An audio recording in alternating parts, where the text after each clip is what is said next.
Welcome to Today in Sneaks. I am your host, Jaques Slade, and over the weekend and today there was a ton of stuff, well, sneaker-related stuff, that hit the internet. Let's start with Black History Month and the new collection from Jordan Brand for Chris Paul, Blake Griffin, and Ray Allen. In total, there were 4 pairs of sneakers, 228 SEs, a CP37, and Blake Superfly 2. All 3 take on a similar color palette with gray, black, purple, and gold being the most dominant. Personally, the black-based 28 SE is my favorite out of this group, though I could easily be swayed if the Superfly 2 happened to show up in my closet. Unfortunately, these are just PEs, and if my sources are correct, they will not be released into the public with the rest of the Black History Month collection on February 1st. Speaking of Jordan Brand, JBF Customs went to work on the Air Jordan 4 and it looks absolutely amazing. As JBF would say, these are incomparable. And I would say he's right. He took the Air Jordan 4 green glow from last year and reconstructed the upper using a gray python with its natural markings left intact and complemented with black suede python. For more on these, be sure to hit up JBF's website at jbfcustoms.com. For those that like to run and Flyknit, Nike is getting really serious about the material, and over the weekend, they announced the Flyknit Lunar 2. Yes, we have all seen Flyknit mixed with Lunar before, but for the second version, Nike has been a bit more strategic with the durability, cushioning, and ventilation. They are billing it as incredibly strong and incredibly light, both of which are a big deal when it comes to a runner. The new model is said to offer better fit with a closer match to how the foot moves naturally.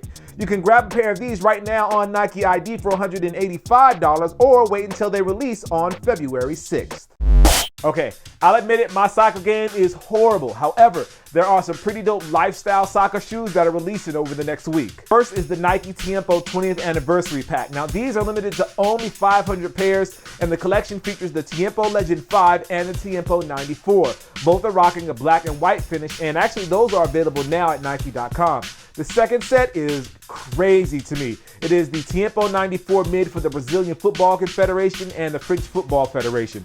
Now, both pairs are in premium leather within brown, and the other one's in a light brown, and they go perfectly with their team kits. Now, if you want to grab a pair of these aren't going to release until the 22nd, and they'll be $135 a piece.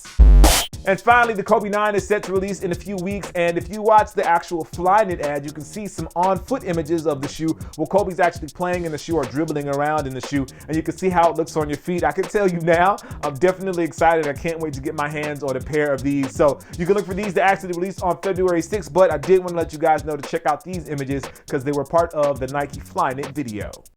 Alright guys, that's going to do it for the show today, but before I go, I did want to remind you that I did an interview with Deion Sanders where he talked about the royalties that he's getting from Nike for his Retro Signature series. So make sure you check that out over on Complex Sneakers. I'll put a link to it right about there somewhere.